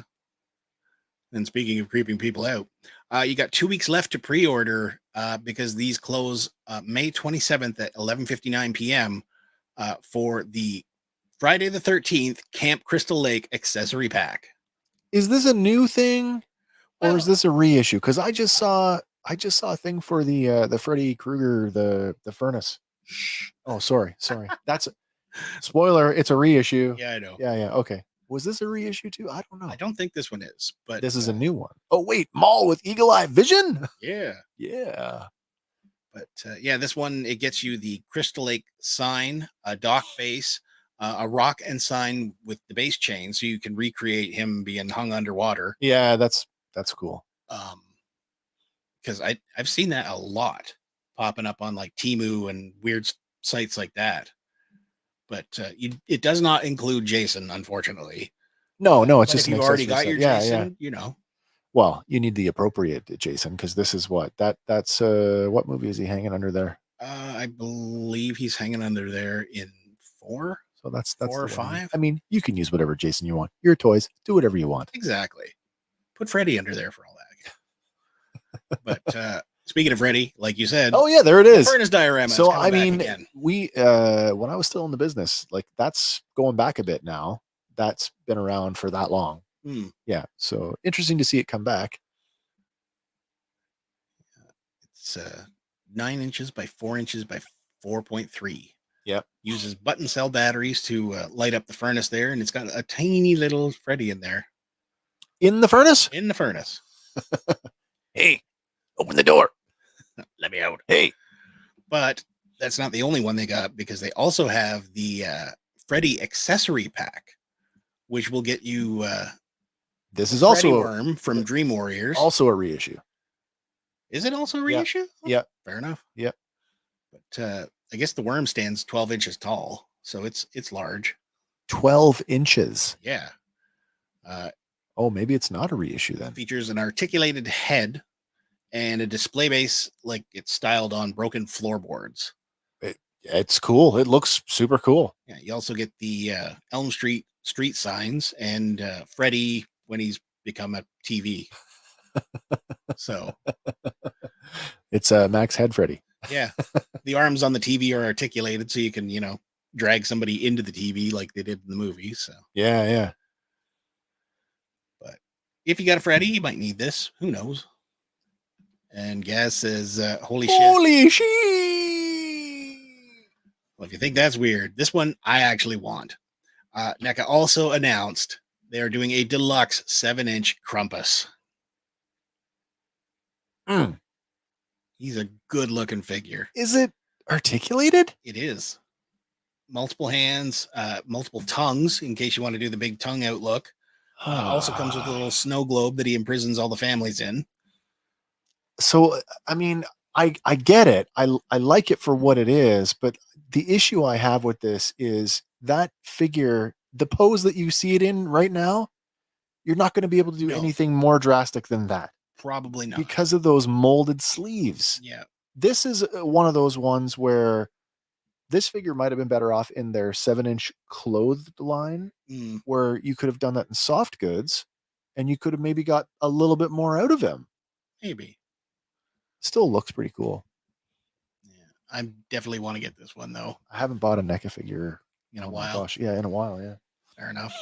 But sticking with the Krampus theme, also from that movie, the 7-inch scale Deluxe Deer Clown, the Jack in the Box that eats kids. It's Christmas fun, man. It is. Apparently this one's over 10 inches long. So there's an entire child in there right now. Basically, yeah. It just crawls around like a worm or what? Yeah, it crawls around in the attic, and the one kid that goes up there, he ends up eating them. Yeah, So, is that the boots right there? That is the boots. It does come with boot accessories. That's a child going in? Yep. How does it ingest the child? It unlocks its jaw. You see there in the top part there? It's got like a cobra jaw and unhinges its bottom jaw. And, oh, wow. Yeah. That's disturbing. It is. But I like it. Finally, I can create the most epic of epics diorama of Ash versus Jason versus Freddy. Yes. Yeah, man. You can totally do that. This next one, you're going to need deep pockets for this one. I sent this to a friend of mine. But holy crap, does it look good. Lego Lord of the Rings Barad-dûr is coming. And it'll cost you $459.99. So my a buddy of mine, a friend of mine, has the Rivendell set. Yes. And as soon as I saw this, I sent him a message saying, "You better make room. Rivendell better make room." I sent him the link with the photo, and he wrote back, "Oh, the sound of my wallet screaming." It is 5,471 pieces. It comes with, what does it say here? 10 different Lego minifigs. Sorry, how many pieces did you say? 5,000 piece set. 471. I did an off-brand brick set that was a set of flowers, 800 pieces, and I was on a mission to build it. Took me about 3 hours. Nice. For 800 pieces. Holy crap, that's going to take a while to put together. Mm-hmm. Wow. But, pre-orders, I guess, start on June 1st. You can sign up to be like in the queue or whatever. It's exclusively available at the Lego store on June 4th. All right. And if you purchase the set between the 1st and 7th, you also get the Fell Beast set for free. Oh, wow. While supplies last. Right. So that's your Nazgul and so I mean, I don't know how Lego does things, but do you see a reissue in that down the road? I don't know. Not that big. I maybe the minifigures in like some smaller sets, but all right. Yeah. Certainly looks good though. Minifigures include Sauron, the Mouth of Sauron, an Orc, Frodo, Sam, Gollum, and Gothmog, as well as others. It's very cool. Yeah. But that does bring us to the end. Oh, what's this? Excuse me. Damn! That was for the price. Yes, guys. It was. Yeah, it's a hefty price tag, all right. But that brings us to our next segment. Oh my gosh, let's get the machine going here. Let me see if I can find. Oh, there it is. Time for Random. Nope, that's not the wrong one. Wow. Oh no. Nope, I'm one page over. Oops. Haha. Found it. This? Loading lexicon. Generating responses.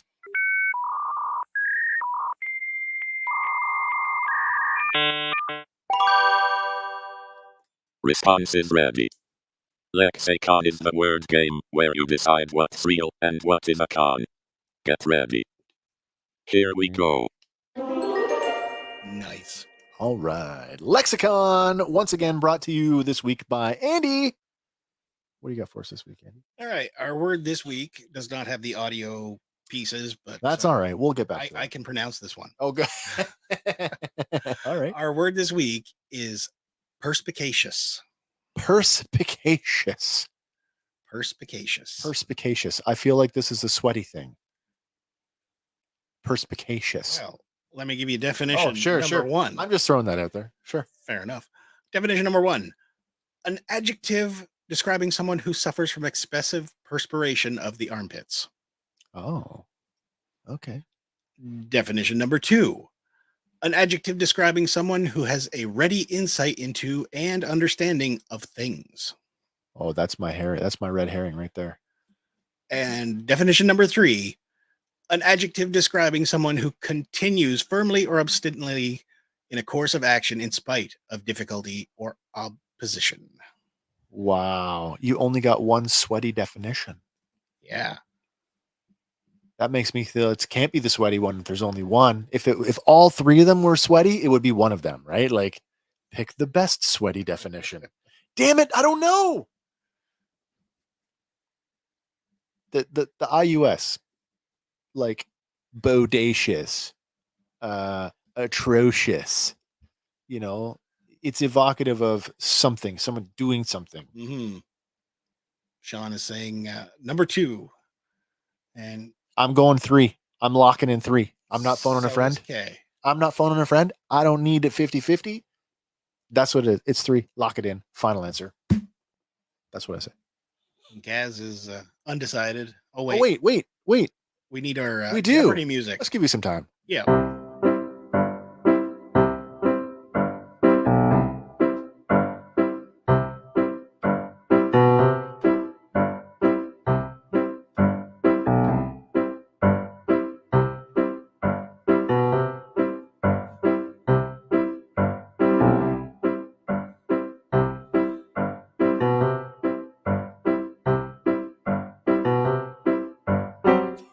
The worst royalty-free track I could find that even remotely fit what we needed it for. Close enough. Gaz locks in at number 3 as well. All right. Any more for any more? So where are we at here? We've got 1 for 2. 1 for 2. And 3 for and 3. 3 for 3. And you can't answer this week. No, I can't. So you know. I do. Wow. Yeah. Any more for any more? Last call for answers. All right. I got my finger on the button. So if you picked anything Fingers on the buzzer. other than number 2, you're wrong. Oh, 2. 2. Sean Colbert, you are this week's winner. Look at you go, man. Mm-hmm. Man, did you know that or did you just guess? I had no idea. I for sure thought it was going to be 3. Something to do with sweat. Well, initially I thought sweat. Yeah. Perspa. Perspa. Woo! Yes. The answer is yes. There you Cool. go. All right. Well, that's been Lexicon. Next week, now, sneak peek. I'm not going to tell you what it is. Oh, you just guessed. Okay, perfect. Andy slid me a word today. It's a really fun word, but I cannot pronounce it. It has more syllables than both of our names combined. First and last. Yep. I don't know if I can pronounce it either. So That's why we need we'll feed it. We'll feed it into the machine and see what it says. Yep. All right. Moving on here. We got the final trailer for The Acolyte this past week. How come I haven't seen this yet? I don't know. Wait. Oh, you going to tell me what happened? No, I'm going to let you watch it. Oh, okay. But we do finally get to see Trinity pick up her lightsaber and go. Oh, maybe I did see this. Does she deflect some knives? I believe she does. Oh, then maybe it's short. It's like a TV spot. No, this one's like a minute and a half. Okay. Maybe I saw it. Maybe I didn't. I'm not sure. Yeah. But they do show a little bit more of the red lightsabered figure. Smiley? I'm just calling him Guy Smiley because I don't know. Yeah. Fair enough. Teeth. Kylo teeth. It's like a Kylo Ren helmet with teeth. That's what it looks like. Yeah. But I guess they've also released some new key art, including more posters that showcase more of the characters. Cool. Featuring Assassin May, Master Soul, Master Indara, the Wookiee Master Kelnaka, Master Vernastra Rao, and the rest of the Jedi Order in its prime. Do we have that, the art? We've got a couple of the photos here, but I didn't go all out on it. Oh, because, sure. Go watch the trailer. Save some for, suspense. Yeah, exactly. We've linked to it in the show notes if you want to go check it out, but it's looking good. I wasn't sure where this was falling for me until we started seeing stuff. And now I'm like, oh, okay, I'm interested. Yep. This next one is an update on the Vince McMahon thing. John Laurinaitis has joined Vince McMahon in trying to get it, instead of court proceedings, into an arbitration thing to keep it out of the public. So he has shifted from his position of I'm a victim in this too to please don't let this come out. That's what it sounds like. Yeah. I'm sorry, but if that's what you're shifted for, you're not trying to get the truth out into the public eye. You're trying to cover it up. I mean, what's the expression? The truth shall set you free. The truth might put him in jail, but well, that's what I mean. Like, so then use a liar, sir. Use a liar. Yep. Well, Gaz here. And yet still no Jawa Jedi. Well, this goes back to our the other night when we were like, what other tales would we see? Tales of the Jawa. Tales of the Jawa. Let's see a Jawa Jedi. Yep. Why not? We had Sherrod Het was a Tuscan Jedi, also from the Dark Horse days. Nice. But yeah, Edward Brennan, the attorney for Laurinaitis, wrote in a statement, John Laurinaitis has filed a motion today fully joining in and adopting Vince McMahon's motion to compel arbitration. Mr. Laurinaitis corroborates Mr. McMahon in publicly declaring that Miss Grant's allegations of sexual abuse and coercion in her complaint are completely unfounded. My client will fight these false allegations together with Mr. McMahon in the proper forum, arbitration. That's not a fight. No, that's like getting it out of the public eye and paying her off until she goes away. Compromise. If you stay quiet, we will give you loads of money. Yeah. So then they must think that she'll go for it. Well, I mean, she went for it once already. So maybe that is she only came public when it stopped paying. But still, that doesn't excuse any of that behavior. How much money? So let me ask you something. You get abused, sexually assaulted. How much does it cost for you to be quiet? There's no price. You would still come forward. Yeah. Yeah. Well, I'd be. Is there a dollar? Like murdering the bastard that did it, but I'm just curious. Is there a value? Can you put a value on that? Like to be quiet? Is there a value? I don't know. Maybe some people would take a payout. Isn't that what was that? Indecent proposal? Yeah. That's exactly what it is. But the dirty version. I'm not sure where I'm at with that. Yeah. Regardless, I think trying to hide it behind closed doors just makes you look more guilty. Oh, I'm with you on that. Yeah. Innocent people, innocent people fight. Yeah, they go public. Well, unless you're Trump, then you're just an idiot. Well, that's a whole different thing. It is. That's freaking monkey show on the trial there. Apparently he can't stay awake in court.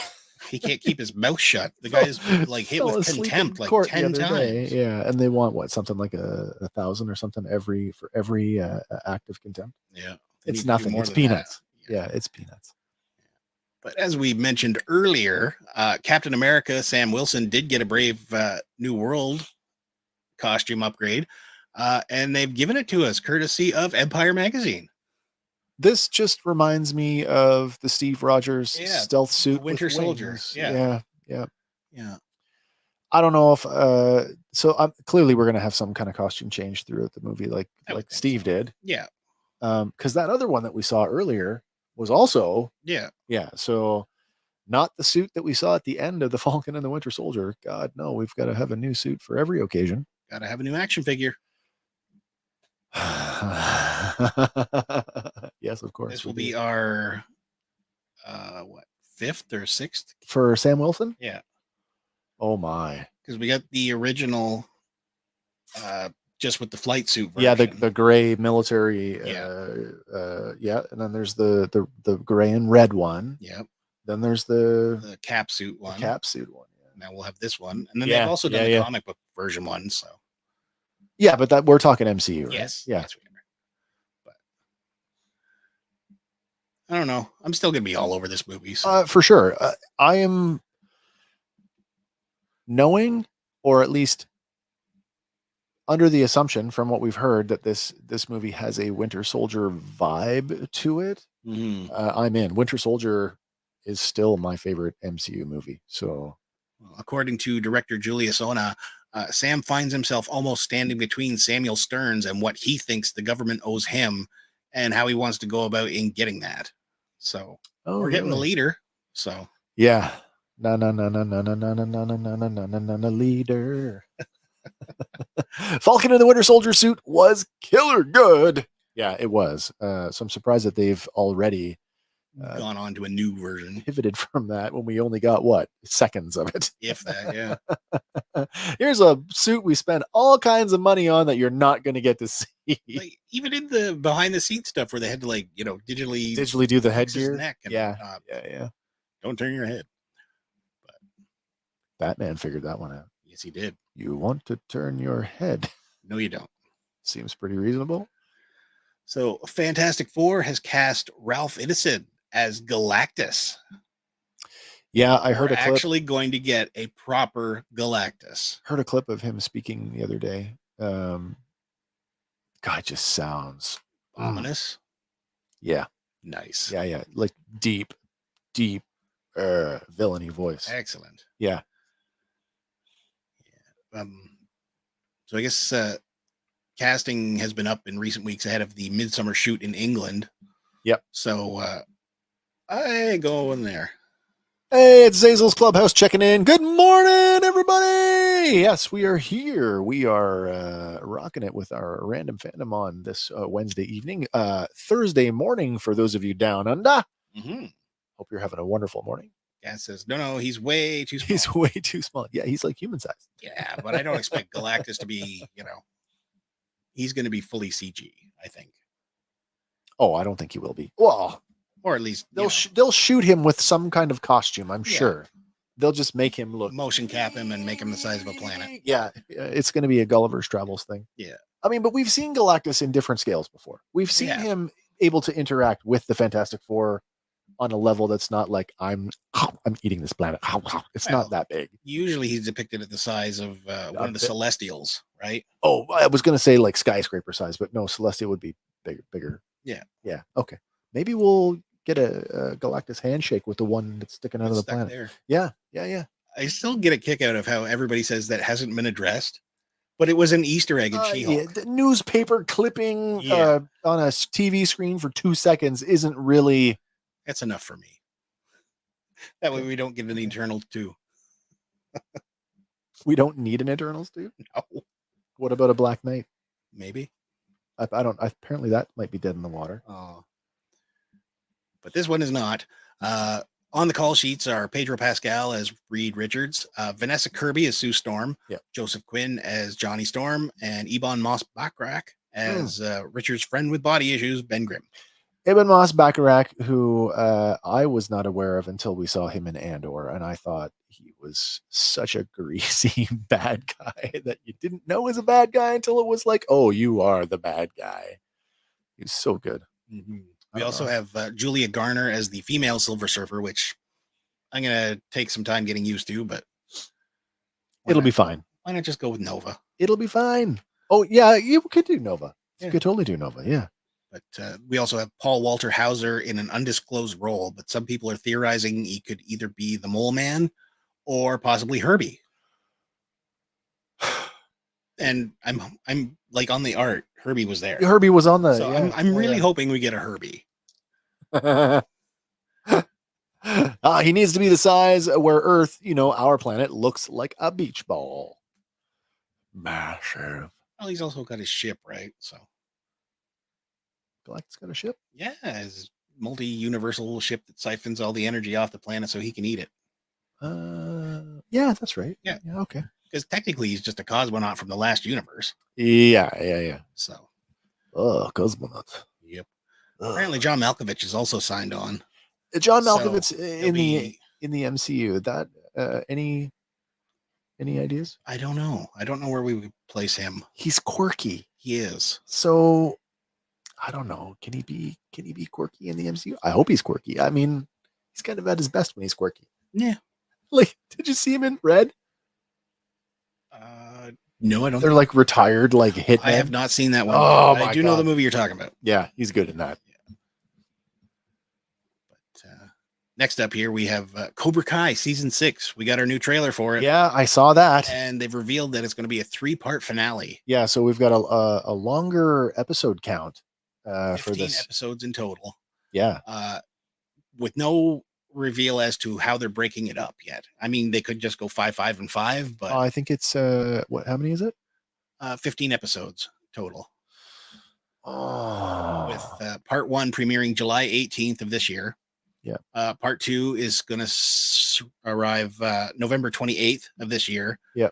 And part 3 will arrive sometime next year. So 15 episodes. I mean, what are we going to do? Like 771? Was that last one like a 3-hour finale? I don't know. But I don't know, like 4, 4, and 3? Maybe.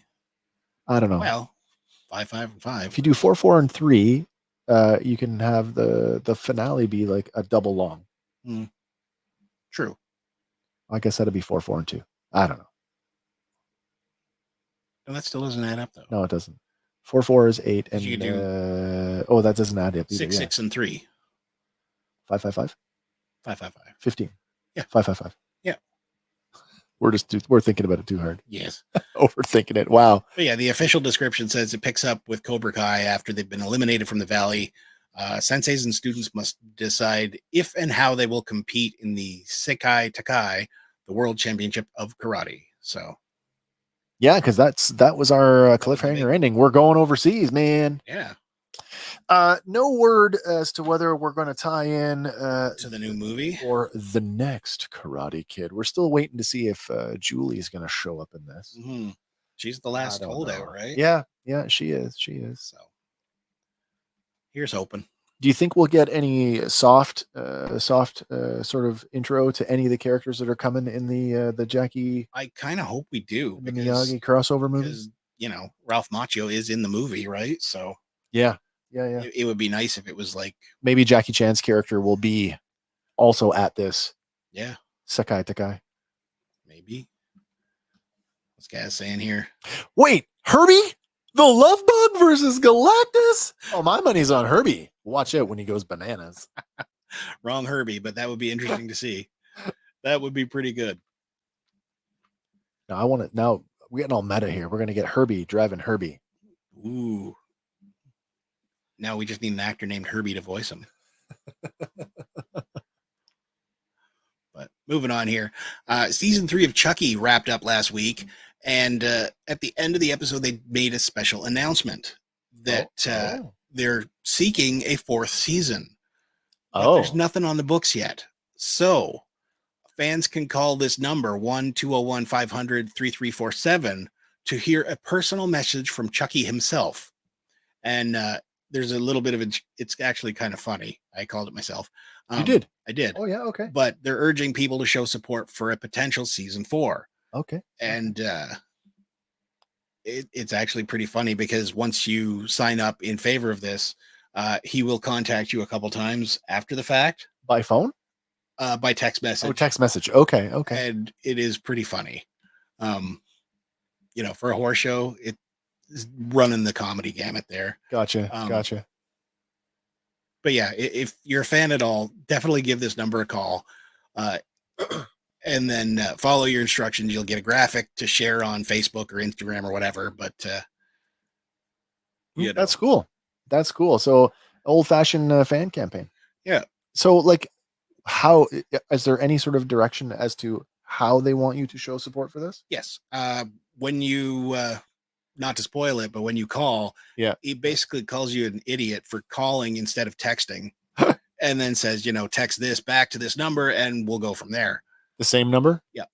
So, do you want to text it right now? I already did. Oh, you did. Oh, tonight you did. I did this a couple days ago. Oh, okay. Where is it here? You don't have him in your contacts as Chucky already? Well, I have not added him yet. But yeah, there's the. Oh my gosh, you got a whole conversation going on here. Yeah, send you a link and. Can I read this? Go for it. Okay, here we go. Hey, dipshits. Yeah, it's really Chucky, your friend to the end. Want to play? Of course you do. And you better be watching my killer TV show. So click that link and sign up to get texts from me. You're welcome. Now, we're really friends to the end. Oh, and some dickhead said I had to include this stupid BS in the end. Read it or not, I don't care. Message frequency will vary. Message and data rates may apply. Reply help for help. Stop to cancel. Oh, and then we get a looks like we get a little poster. Mm-hmm. Then we get a show your support. Use hashtag Chucky and post this all over the place. I even look great as a wallpaper. And then I see you eyeball emoji, knife emoji. Yeah, these ones came spaced out too. Just kidding. And then the last one. Oh, that's today? Yesterday, I think. Oh, yesterday. Okay. The last one says, anyway, stop fucking around. Get out there and get people to watch my show. Tell your friends to text me. I want their number. Cell phone emoji, purple devil emoji. Yeah. Oh, that's good. It's worth it just for the voice message, though. Because it's obviously in his voice. Oh, yeah. It's cool. Brad Dourif doing the Chucky voice. So. That's cool. Yeah. So hopefully it goes through. Hopefully we get a season 4 because it was a little bit of a cliffhanger this season, but you know. And as you had mentioned earlier, the show, 40th anniversary Transformers in cinemas only, May 15th, 18th, and 19th. I love that artwork. That looks so good. Yeah, I mean, every once in a while, if I've got nothing to do, I flash up Tubi and I'll throw on, G1 Transformers. Nice. Doesn't matter where, I'll just watch whatever's playing. So, I mean, I've seen these episodes several times, but I've never seen them on the big screen theatrically. So I'm curious to know if they're going to maintain the 4:3 aspect ratio, or if they're going to try to reformat. If they're going to be faithful to it, right? You kind of have to. Yeah. Yeah. But it'll be really tall. Yeah. But that's not all. What? Once you're done doing that, you can go home, close your eyes, and listen to the sounds of the original series. I just saw this yesterday. Yeah. The 40th anniversary limited edition vinyl record, limited to 2,500 copies, featuring 42 tracks, including 40 from the original score, one previously unreleased, and cues from the original series. Double vinyl album, like for a collector, for a music aficionado. There's one animated series soundtrack that I bought. Yeah. I bought the Robotech Perfect Collection. Nice. Which has pretty much everything. Nice. I would consider buying this. It looks I don't have a record player. I do. Come on, make this available digitally. It probably will be after the fact, but yeah. After the period after it's sold. Yeah. Once sold out of all 25. It's the 40th anniversary all year. Yep. So, but this is available for pre-order right now on Hasbro Pulse, of all places. Yeah, that makes sense. Yeah, that makes sense. Yep. Bringing us to our next one here, Warner Brothers is going to release a new Lord of the Rings movie, The Hunt for Gollum, 2026. We knew that this was happening. Did we have? I don't think we had a name for it before now. No, but Peter Jackson is set to produce, and Andy Serkis to direct. So this is the first of the new batch of live action films. What else we got here? It's in the early stages of script development and whatever. Writers Walsh and Boyds, along with Phoebe Gittins and Artie Papagiorgio. Okay. There is actually a Papagiorgio. Sorry, Mr. Papagiorgio, where would you like me to send this car? But it will explore storylines yet to be told. So original material. I believe so. It makes me based on, I get a little bit nervous because it's like, it's the same thing that's happening with Rings of Power, which I really like. I like Rings of Power. Also, same thing. Shogun is potentially getting picked up for a second season, but it's like, did we learn nothing from Game of Thrones when we ran the course on all of the written material to adapt? When we started going off into the weeds, into our own stuff, that's where things fell off the rails. And I get a little bit nervous when it's a hallowed property like Lord of the Rings. So I'm there for it. I want it to be good, but cautiously optimistic. Yeah. Apparently there's also a separate animated Middle-earth movie coming, Lord of the Rings, The War of the Rohirrim. Oh, really? Yeah, and that one's due December 13th from Warner Brothers. And this is set 200 years before the events of The Hobbit. So I'm down for that. That'd be cool. Yeah. Should be interesting at any rate. That sounds cool. But as you were speaking of Rings of Power. Oh, yeah, Rings of Power. Did you know that season 2 now has a release date and a trailer? Release date, yes. Trailer. Have not seen this yet. The trailer is good. We've linked to it in the show notes if you want to go give it a look. Excellent.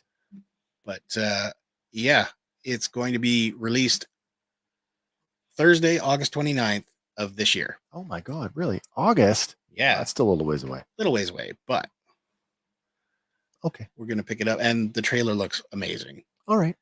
All right. We get to see more rings. We get to see new stuff. Apparently, the fellow playing Sauron in the first one has been recast. Why? I don't know. He was okay. I liked him. Yeah, he did okay. I didn't know he was the villain until the very end, but no, that was a good twist. Oh, Red Swenson's here. He says, "Any excuse to hear the Ride of the Rohirrim theme again." I do appreciate the inverse caps lock thing that all of the first letters were lowercase. I appreciate that. That was funny. Anytime you want to entertain me, just do that. Yeah. But the synopsis so far reads, in season 2 of Rings of Power, Sauron has returned. Cast out by Galadriel without army or ally, the rising Dark Lord must now rely on his own cunning to rebuild his strength and oversee the creation of the Rings of Power, which will allow him to bind all the peoples of Middle-earth to his sinister will. Building on season 1's epic scope and ambition, the new season plunges even its most beloved and vulnerable characters into rising tides of darkness, challenging each to find their place in a world that is increasingly on the brink of calamity. Elves and dwarves, orcs, men, wizards, and harfoots, as friendships are strained and kingdoms begin to fracture, the forces of good will struggle ever more valiantly to hold on to what matters to them most of all, each other. Cool. Yeah. Cool. Yeah, I'm totally down for this. I did like the first season. I know that they didn't have rights to some of the stuff, the Silmarillion, so they kind of were going on their own sort of thing. But I mean, I felt like it was in the spirit of. I liked it. Yeah, I did. I'm ready for season 2. When it launches, apparently it'll hit more than 240 countries and territories in multiple languages. So. Oh, nice. What's the guy saying here? I want to see Lord of the Rings 300 years after Fellowship, where the hobbits have reverse teched a crashed alien superfortress and battle another alien race in robot F-14 Tomcats. Yes. Yes. I'm all for it. We'll call it Robo Rings. Robo Rings. Robo Hobbits. There you go. That's cool. I like it. But that does bring us to our final item of business. Are we there? Are we at the end of the road? We are at the end of the road. Well, everybody, I forgot to put out the last call for. Oh, that's okay. For WhatsApp calls. That's okay. But people know to call. Absolutely. You can call in. And if you don't, you know, for next time, we are 100% audience participation. You can join us in the live chat or you can call us on the WhatsApp link. Oh, there you go, Red. Hobbits in space. That's so good. All right, everybody, you know what time it is. It's that time again where Andy, he's out in the aisles. He is hunting for you and I so that we can save a few dollars with this week's toy hunting tip at Dollarama. Mm-hmm. So this week, I know we've covered this before, but it seems that the McFarlane Wave 2 Princess Bride figures are also showing up in their per figure the wedding dress store. Yeah. So we've got Buttercup in wedding dress going for $5, retails for $24.94 on Amazon. So can't go wrong there. And really, I mean, both of those are good. I mean, it's the same figure essentially with a different dress. But but she also comes with a crown. This one. That's true. That's true. They're okay. They're all right. They're okay. I mean, the weapon accessories, not so much, but there isn't a whole lot of Princess Bride toy merch to speak of. So these are okay. And if you didn't get them before, now's a good chance. $5. Can't go wrong. Yeah, totally good. Oh, another one from Red. In space, no one can hear your second breakfast. What about afternoon tea? Tuesdays? Oh my God. Oh, that's so good. And then finally, we have Sonic the Hedgehog mini buildable figures going for $4. On Amazon, you got to get them for $15.99. So you're saving a bunch. That's cool. That is cool. So fans of Sonic, get out there. Yeah. Oh, Gaz is praying. Oh, holy Todd Father, never ending story, please. I need a Falcor. He'd be huge. He would be. Unless you did him like that Joker dragon. Oh. Maybe repurpose that Joker dragon. Is there enough there? I don't know. I don't think of Falcor as a dragon. I still think of him as a dog. He's a luck dragon. He's a dog. He's a luck dragon. He said it himself. I know what he said. I just know what he looks like a dog. Yeah. It's a flying dog. As long as he's not that version from a robot chicken. Or what? No, there's a different version. The one from Lonely Island is the bad one. Like Lonely Island, the singing group. Yeah, the worst fake MCs ever, but they're actually really good. Oh, that's funny. Yeah. Because he's like, it's the part where they call out, right? And Falcor, Atreyu. Yeah. Falcor, Atreyu, Atreyu, and it's like, no, Falcor. Yeah. No, exactly. What's Gaz saying? He's like, oh, he's a good luck doggy dragon. I will accept that. There you go. I will accept that. Wow, that is it for this week, everybody. Sorry for the delay. I had some other things going on this week. As was Bond? Fans of stuff. Let me tell you a little story, everybody. If you are living in the National Capital Region, you missed out an opportunity to see it is a traveling show, but they are based in Ottawa. Okay. It is called Decades of Bond. There is a 4-piece string section. There is a 3-piece horn section, a guitar player, a bass player, a drummer, a full concert pianist, and 2 singers. And they do 2 hours of Bond music. Nice. And it is freaking sweet. Yeah. We totally get when they came back from their intermission, they did the Dr. No. That's the Dr. No theme, by the way. The original yeah. They did that. Yes. Thanks, Kay. Thank you very much. Appreciate that. Thank you, Sean. Thank you, Sean. Yes. And Gaz, I did say Decades of Bond. That is the name of the show. They are based out of Ottawa. They just toured. They did Peterborough last night. They did Oshawa the night before. They were in Parry Sound before that. Their next road dates are in June. If you are in Southern Ontario, you may be able to catch them in London. But they do have a Facebook page. I encourage you to go check it out. They are very, very good. Nice. Yeah, loved it. Nice. All right, where are we going next? Well, after tonight, after this episode of Random Fandom will be back. Mm-hmm. I went to that show last night and I came home with an idea. I got a new game. You pitch me. I'm liking it. We are saving it for a games night because this one is going to be so much fun. And it's fast paced. So we can do all kinds of them. Gonna save it.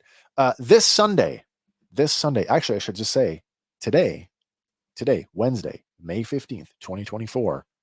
Season finale of XMen 97. Have you seen it? I have not. I'll be watching it tonight when the show wraps up. That means this Sunday night at 6 p.m. Eastern, you can join myself, Andy. Hank will be here along with some special guests as we do our coverage of XMen 97 in our Fandom Power Presents Fandom 97. It's going to be a great round table. We're going to talk about the show. We're going to talk about all the things we liked. I'd say we talk about the things that we didn't like, but I don't think there's going to be there's not going to be a whole lot of that. I mean, unless today's episode totally shits the bed. I can't imagine that happening. Not after been on point. Not after I was left last week. I'm very much looking forward to that. It's going to be a good time. Of course, you are all invited. Please come and hang out with us on Sunday night. You can catch us on all the platforms here on the Facebook, on the YouTube. Love it if you'd come over and see us on YouTube. That's kind of where things are working the best for us. As always, you can check us out on social media. All the links are there. They're in the description of this space. You might want to consider becoming a patron to help support the show. It helps us keep things going, rolling smoothly here. And I know Andy's got some tech issues that he's working on, so all that stuff helps. Mm-hmm. Otherwise, thumbs up, like, emoji, whatever on the video, because it helps the algorithm, and it's absolutely free. And I know we haven't added a lot lately, but we will be adding some stuff to the merch store. Oh, yeah. New designs are coming. They're always floating around out there. They are. They're always floating around. And then I kind of wonder, it's like, oh, have we done one of these yet? No. Okay, well, we should do another one. All right. Anyway, that's it for me. I've got nothing else. You got anything you want to talk about before we go? No, but if you want to check out the trailers that we talked about tonight, go to our YouTube page. It's in the show notes. And, have a good one. All right, everybody. As always, whatever your thing is, whether it's movies, TV, video games, toys, books, sports, I don't care what it is. Fan on, everybody. And for Fandom Power, my name is Wes. I'm Andy. And we will see you on the next one. So bye for now.